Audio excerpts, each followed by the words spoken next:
Promoter, yes, good afternoon all of you. Today we will study about Mayer's relation. Mayer's relation के बारे में आप पढ़ेंगे, बीच में रह गया था वो आर्टिकल Mayer's relation. क्या था ये Mayer's relation?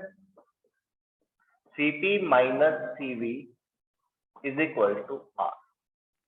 Cp minus Cv is equal to R. And you know very well, जो Cp था वो क्या था?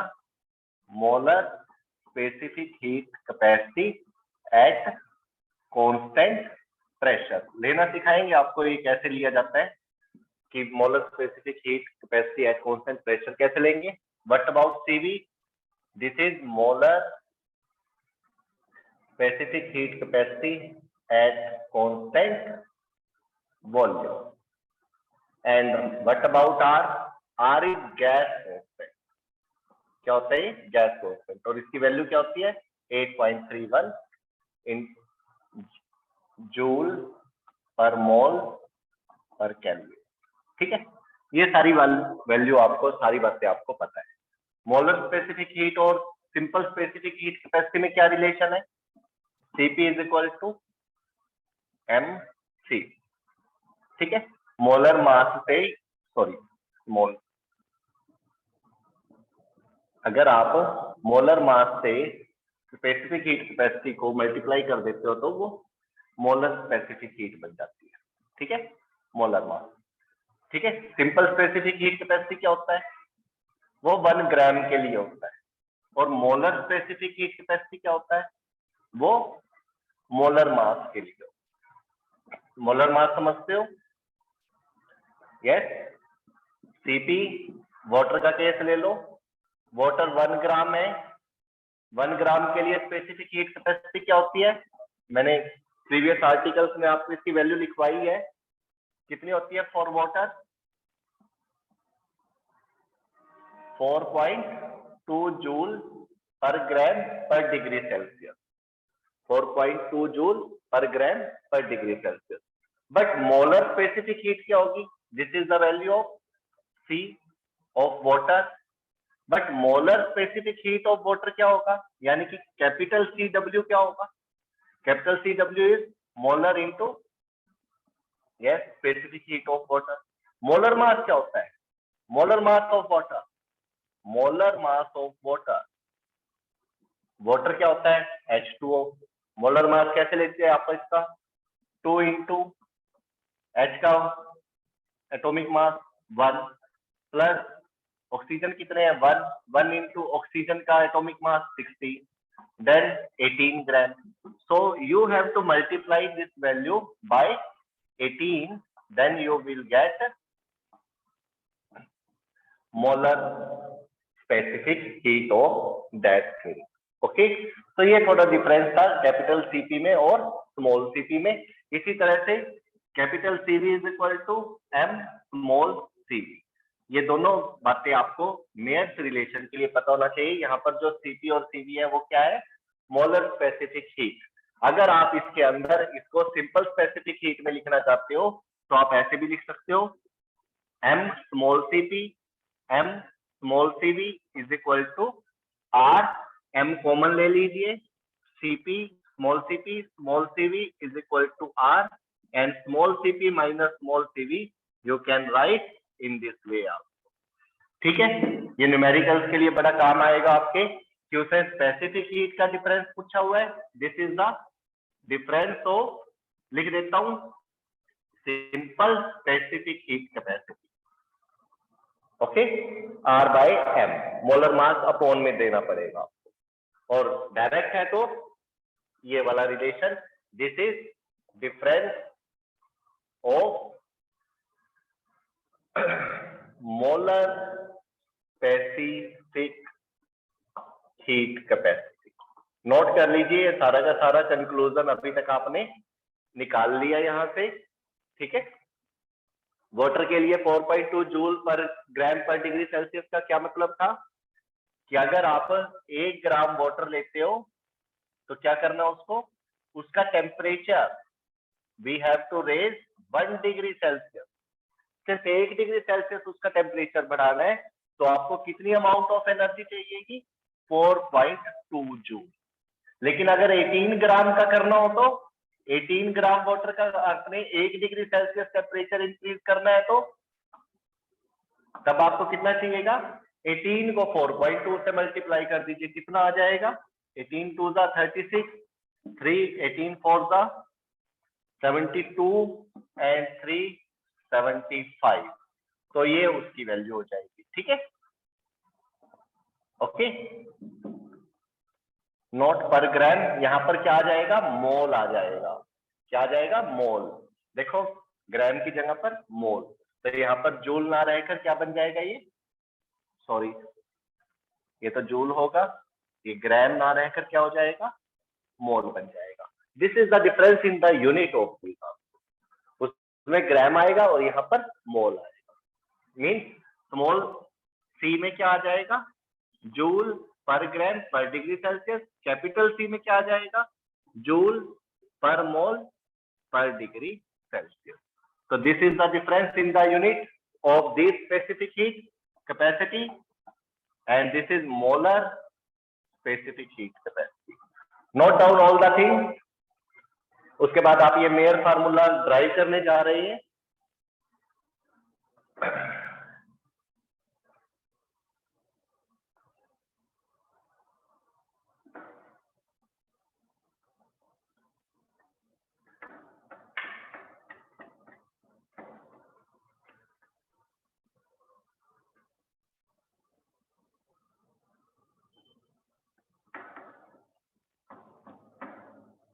इसके ऊपर न्यूमेरिकल भी करेंगे और इम्पोर्टेंट है आपके लिए काफी, तो समझना इन सारी चीजों को। रिपीट हो रहा है बार बार इसके अंदर बहुत कुछ, तो घबराने की जरूरत नहीं है। You should have to do practice of all the things and learn it very well. साथ में याद भी रखो आप इन चीजों को। चलो मेयर्स रिलेशन करते हैं। मेयर्स रिलेशन में क्या था? 2 मोलर स्पेसिफिक हीट का डिफरेंस गैस कांस्टेंट के इक्वल आता है। किसके इक्वल आता है? गैस कांस्टेंट के। तो सबसे पहले इसमें क्या लेंगे हम? We have to prove Cp minus Cv is equal to R। ये आपको प्रूव करना है। तो क्या करेंगे? सबसे पहले आप इसके अंदर डायग्राम बनाइए। सपोज कोई सिस्टम है आपके पास, इसके अंदर आपने पिस्टन P लगा दिया, ठीक है, गैस फिल कर दी इसके अंदर,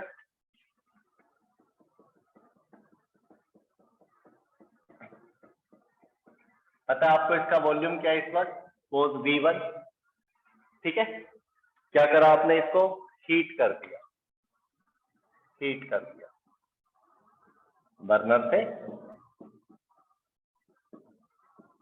इसका टेम्परेचर इंक्रीज किया।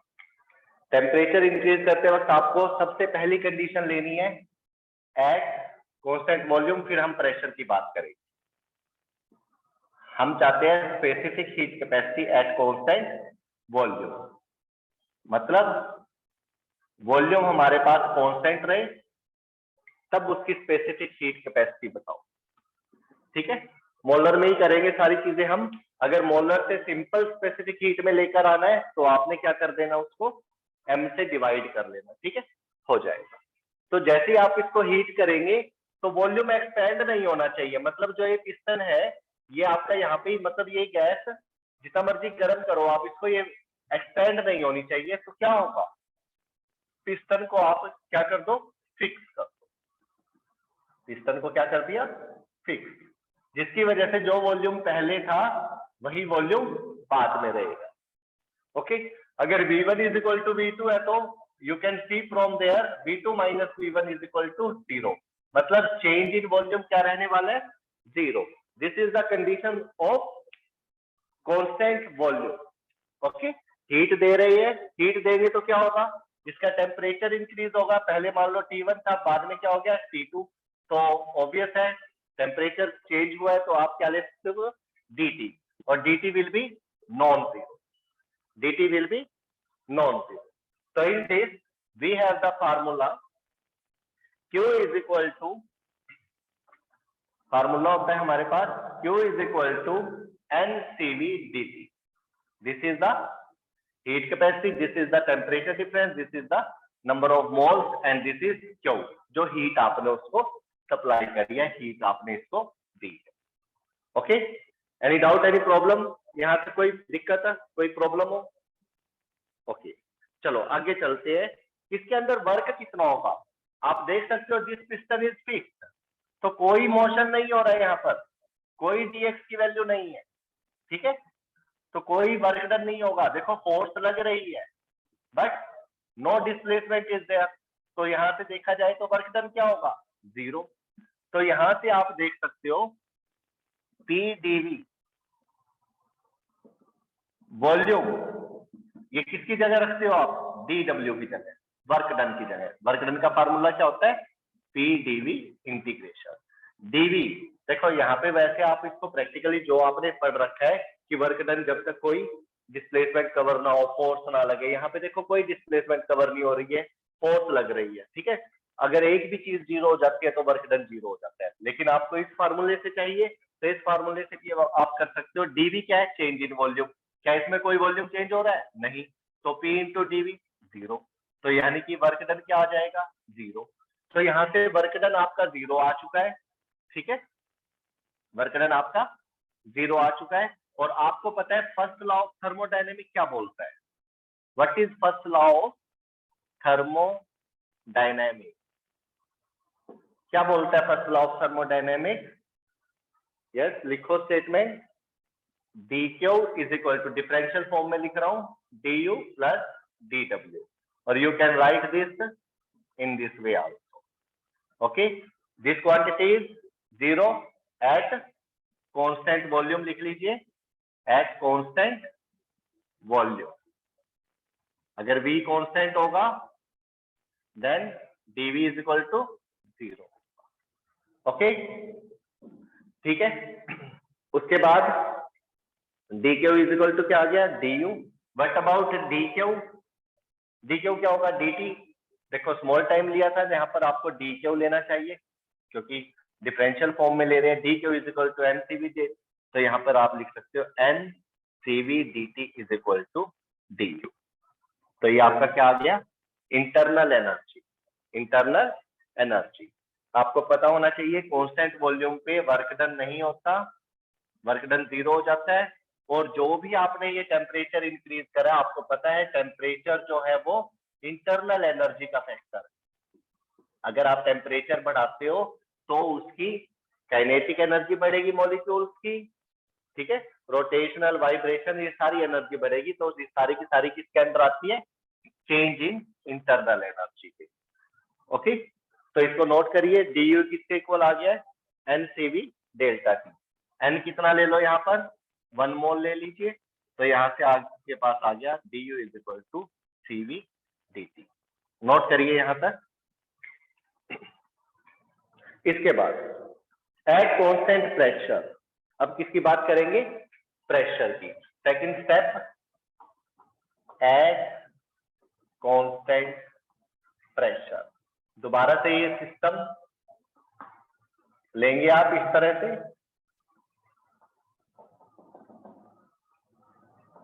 ये पिस्टन है, इसके अंदर क्या कर दिया? कोई गैस फिल कर दी. 1 मोल गैस ले लिया आपने, n की वैल्यू 1 मोल गैस. फिर दोबारा से इसको हीट करेंगे. But now this piston is movable. Move कर सकता है, मतलब वॉल्यूम चेंज हो सकता है. ठीक है, पहले क्या वॉल्यूम था? V1. उसके बाद क्या होगा? ये मूव कर जाएगा. मूव कर जाएगा तो कुछ डिस्टेंस लेंगे आप dx. फोर्स लगेगी इस तरफ, फोर्स इंटू डिस्टेंस, तो वर्क डन होगा. In this case work done not equal to zero. लेकिन चलो V1 हुआ है, V2 हुआ है. ठीक है, वॉल्यूम बढ़ जाएगा. और इस कंडीशन में प्रेशर आपका क्या रहने वाला है? पहले P1 था, जैसे जैसे वॉल्यूम बढ़ता जाएगा दोबारा भी क्या हो जाएगा? P1 ही रहेगा, मतलब P2 is equal to P1. This is the condition of constant pressure. This is the condition of constant pressure. क्या फार्मूला था हमारे पास? dq is equal to n cpdt. Volume के लिए n cvdt और प्रेशर के लिए n cpdt. ओके. उसके बाद dw क्या होगा इसमें? dw is equal to pdv. Volume तो चेंज हो रहा है, अब तो आपको ये लेना पड़ेगा according to first law of thermodynamics. First law of thermodynamics क्या होता है? dq is equal to du plus dw, और you can write dq is equal to du plus pd. लिख सकते हो ऐसे. Instead of dq you can write ncpdt. Instead of du you can write internal energy. देखो दोनों में एक चीज कॉमन थी, यहाँ पर टेम्परेचर कितना हुआ T1 से T2 dt. यहाँ पर टेम्परेचर कितना लेना है T1 से T2 सेम अगेन dt. तो यहाँ पर जितना टेम्परेचर है और टेम्परेचर किसका इंटरनल एनर्जी में कन्वर्ट कर देता है, सारी की सारी इंटरनल एनर्जी में चली जाती है. तो यहाँ का जो dt है वहां का dt सेम है, तो यहाँ की जो इंटरनल एनर्जी होगी, यहाँ की जो इंटरनल एनर्जी होगी वो भी क्या होगी?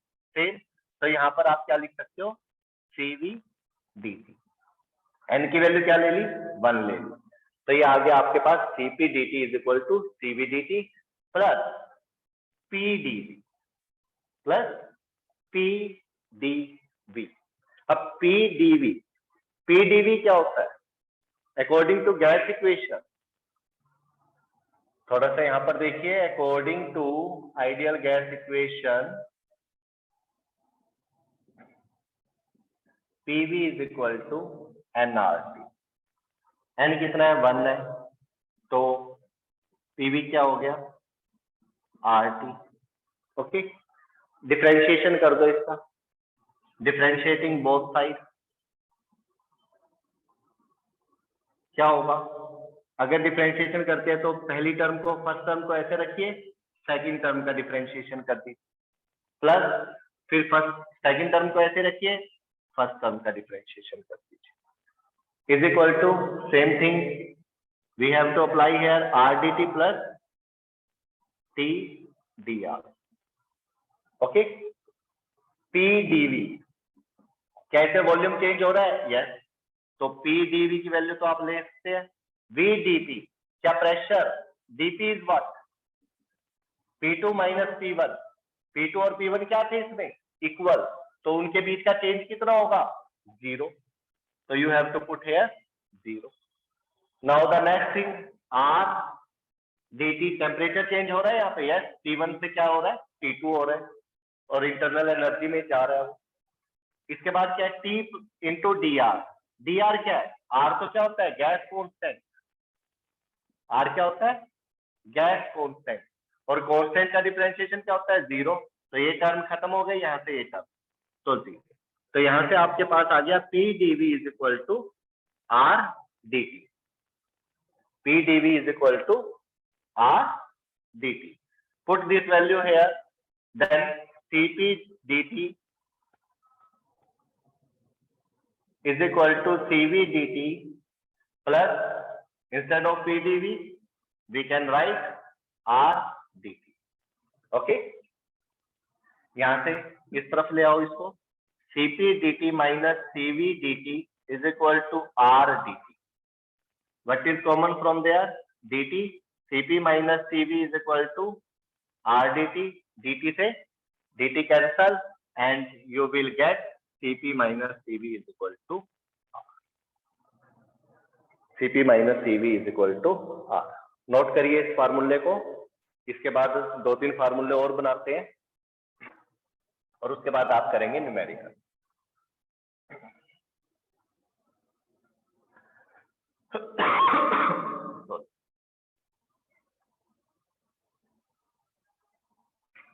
स्क्रीनशॉट ले ला करो बेटा,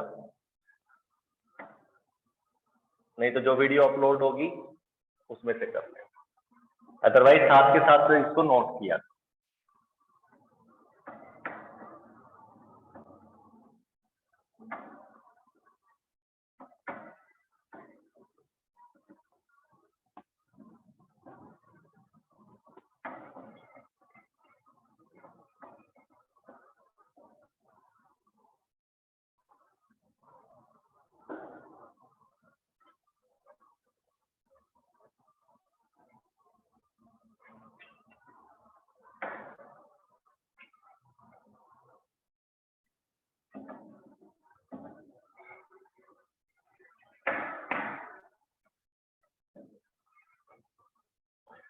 यस।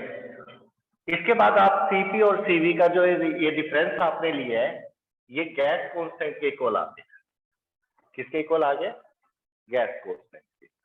और you can write this thing as CP minus CV is equal to R, CP is equal to R plus C. यहां से क्या पता लग रहा है आपको? आर की वैल्यू पता है आपको? 8.31 है ना, 8.31 जूल पर मोल केल्विन। ठीक है, तो आर प्लस समथिंग, यहां से देखा जाए तो CV is always greater than C. एक चीज तो ये ध्यान रखो कि सीपी सीवी से हमेशा क्या होगा? बड़ा होगा। Second thing, CP upon CV की रेशियो को गामा से लिखते हैं। किससे? गामा में। और कई बुक्स में वाई भी ले रखे हैं। ठीक है, वाई भी हो सकता है, गामा भी हो सकता है।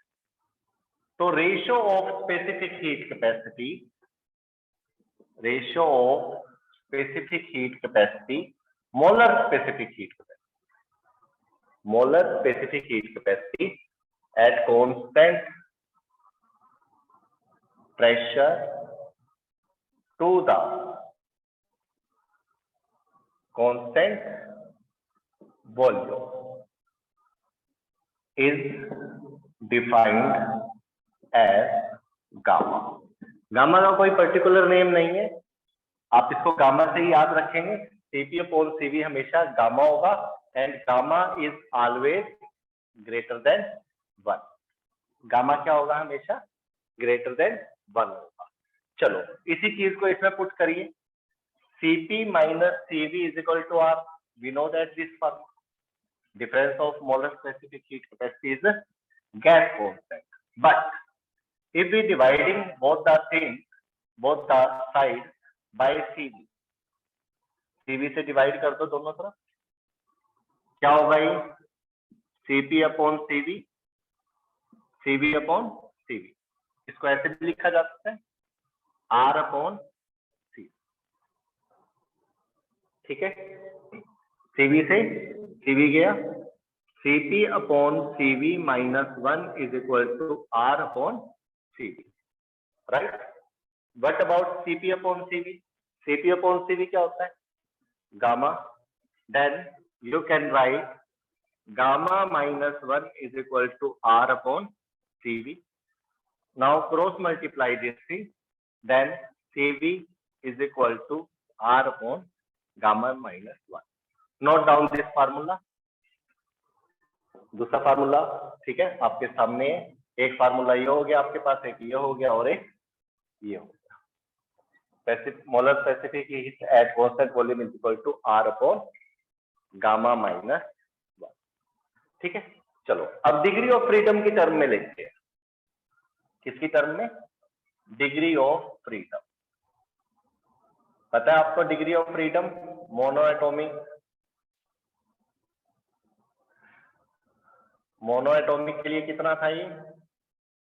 3, डाई एटॉमिक के लिए 5, और पॉली एटॉमिक के लिए कितना लिया था आपने? 6। ठीक है, एटॉमिसिटी आपने डिग्री ऑफ फ्रीडम में पढ़ा था ये।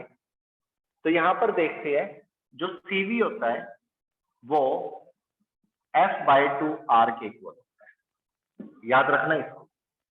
अगर आपको smaller specific heat capacity at constant volume चाहिए, ठीक है, तो आपको FR/2 करना पड़ेगा। F क्या है यहाँ पर? Degree of freedom, R gas constant upon में 2। मोनोएटॉमिक, डाईएटॉमिक, पॉलीएटॉमिक गैस का आपको पता है। मोनोएटॉमिक में कौन कौन सी गैस आती है? Helium, neon, argon. ठीक है, इस टाइप की। सिंगल, कोई फार्मूला नहीं, सिंपल एलिमेंट। डाईएटॉमिक में N2O2, ठीक है, ये सारी की सारी किस में आती है? डाईएटॉमिक। पॉलीएटॉमिक में इससे भी ज्यादा हो जाते हैं, वो सारे के सारे पॉलीएटॉमिक में आ जाता है। इसमें SO2, SO3, ठीक है, ये सारी की सारी गैसेस आ जाती है। तो ध्यान रखना इस चीज का। Cv is equal to F/2R होता है, तो इसी चीज को आप इधर ले आइए। We know that Cp minus Cv is equal to R। होता ही, पुट करिए यहाँ CV F/R upon 2 is equal to capital R. Now CP becomes R plus FR by 2. Common ले लीजिए, इसमें R कॉमन ले लीजिए, 1 plus F by 2 and it is equal to CP. किसके equal आ जाएगी? CP. तो CV और CP के दो फार्मूले आप ले लीजिए, FR by 2 and second is R into F1 plus F by 2. Okay, कर लिए ये सभी फार्मूले नोट? ये सभी फार्मूले आपके एग्जाम पॉइंट ऑफ व्यू से काफी इंपॉर्टेंट है। चलो अब बात करते हैं हम गामा को लेकर। मोनो एटॉमिक, डाई एटॉमिक और पॉली एटॉमिक के डिग्री ऑफ फ्रीडम आपके पास कितने होते हैं? 3, 5, 6। क्या होते हैं? 3, 5, 6। अब हम गामा को लेकर बात करेंगे कि गामा की वैल्यू कितनी होती है मोनो एटॉमिक के लिए, डाई एटॉमिक के लिए और पॉली एटॉमिक के लिए। और जो ये रेशियो है CP अपॉन CV यानी कि गामा, ये किसके ऊपर डिपेंड करती है?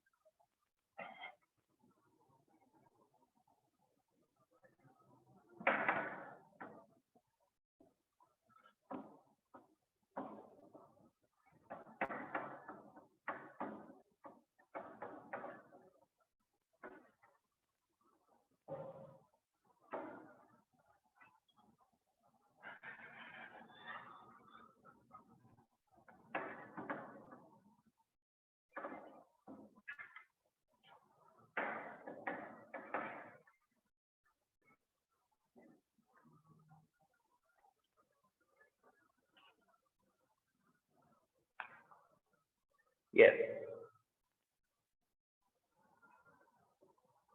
Value of gamma means CP upon CV। हम कैपिटल CP और CV की बात करेंगे बस। अब हमेशा molar specific heat capacity at constant volume and molar specific heat capacity at constant pressure, इनकी करेंगे। हाँ, अगर आपको इसको सिंपल हीट कैपेसिटी में कन्वर्ट करना है then you have to take the value of molar O, divide it by capital M. You know very well, for monoatomic case, monoatomic gas, degree of freedom कितना होता है? 3। Degree of freedom कितना होता है? 3 means F is equal to 3। तो what about the value of CV है? CV का formula क्या होता है? FR by 2। F is 3 and R is 8.31, like this लिख सकते हो, ठीक है? या फिर 3/2 साथ में R को एज इट इज रहने दो, सॉल्व करना है तो ये आ जाएगा, नहीं तो ऐसे नहीं। CV की वैल्यू देखो, मोनोएटॉमिक गैस। ओके, इसके बाद CP कैसे निकाल लो? CP का क्या फार्मूला था? R1 plus F/2, यही था, R1 plus F/2। और क्या था? CP is equal to CV plus R। अगर मैं ये वैल्यू यहां पर पुट कर दूं तो क्या होएगा? CV plus 3/2 R plus R। Solve करिए, 2 LCM 3R plus 2R 2R 5R by 2। This is the value of CP।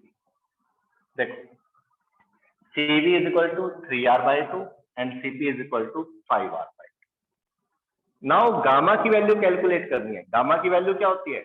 CP upon CV। CP upon CV। Put the value of CP and CV है 5R by 2, 3R by 2।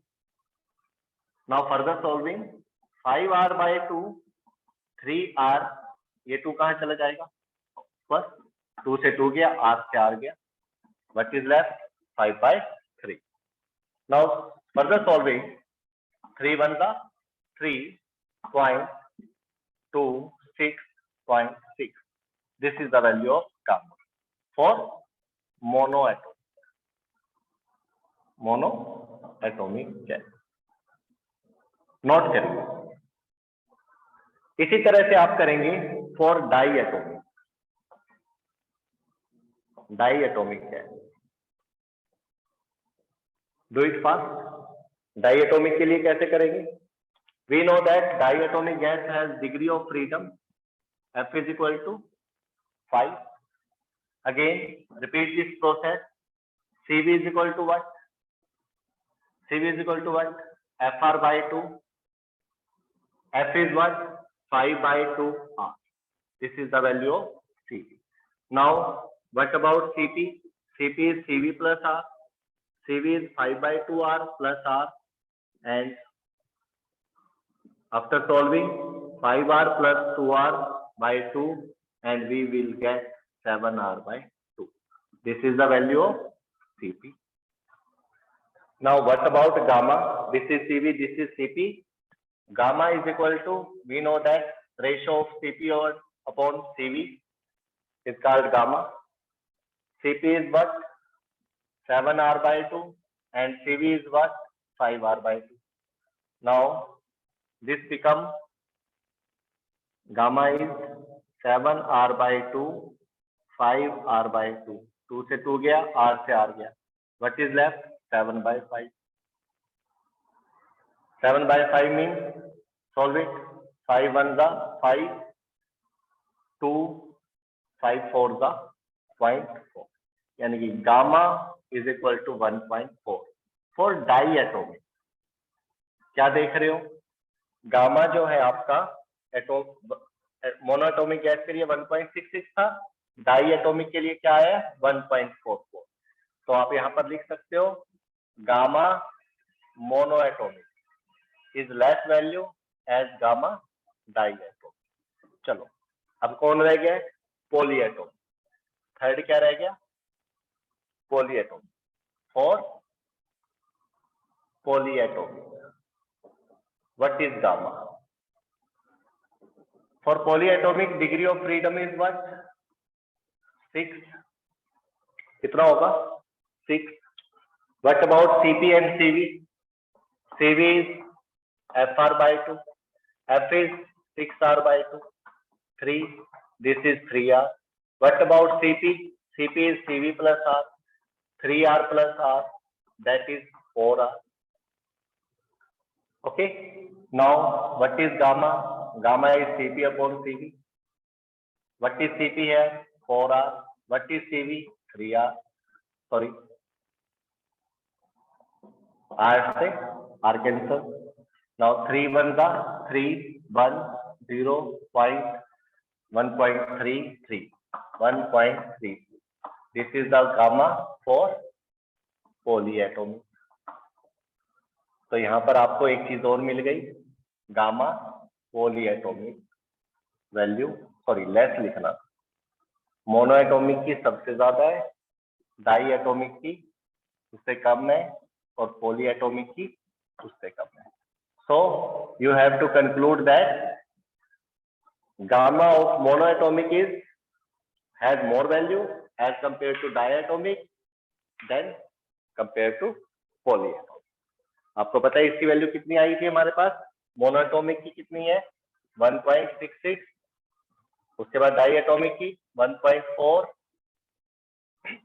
Next 1.33. तो ये value जो आपकी gamma की है ये कम होती चली जाती है मोनोएटॉमिक, डाईएटॉमिक, पॉलीएटॉमिक के केस में. और ये होता कब है? क्यों होता है ऐसा? होता है एटॉमिसिटी की वजह से. इसकी वजह से एटॉमिसिटी. ठीक. एटॉमिसिटी जैसे जैसे आपकी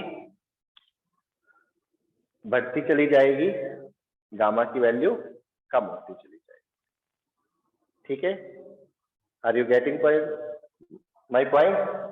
जैसे जैसे एटॉमिसिटी बढ़ती चली जाएगी, गामा विल डिक्रीज. तो नोट कर लीजिए ये सभी. न्यूमेरिकल में कुछ भी आ सकता है इसमें. इसके बाद स्टेटमेंट लिखते हैं कुछ न्यूमेरिकल्स की.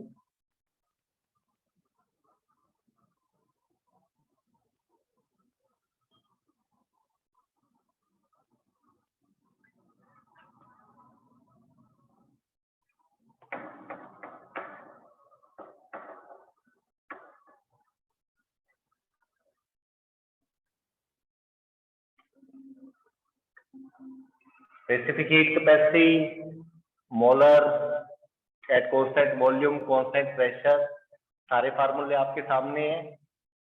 इन फार्मूलों को लर्न करना आपने, क्वेश्चंस को करने की कोशिश करो इसके, जो भी रेफरेंस बुक आपके पास है, कोई भी बुक हो बच्चों, फॉलो करो उसको अच्छी तरह से, नहीं तो नेट से उठा सकते हो क्वेश्चन।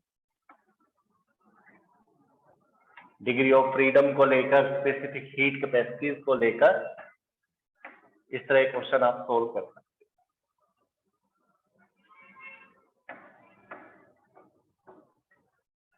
चलो, write down the statement.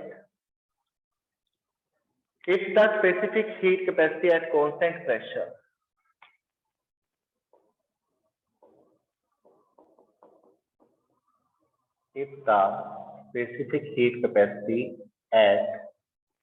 constant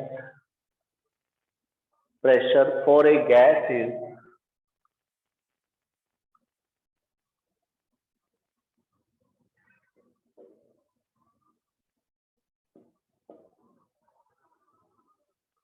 6.85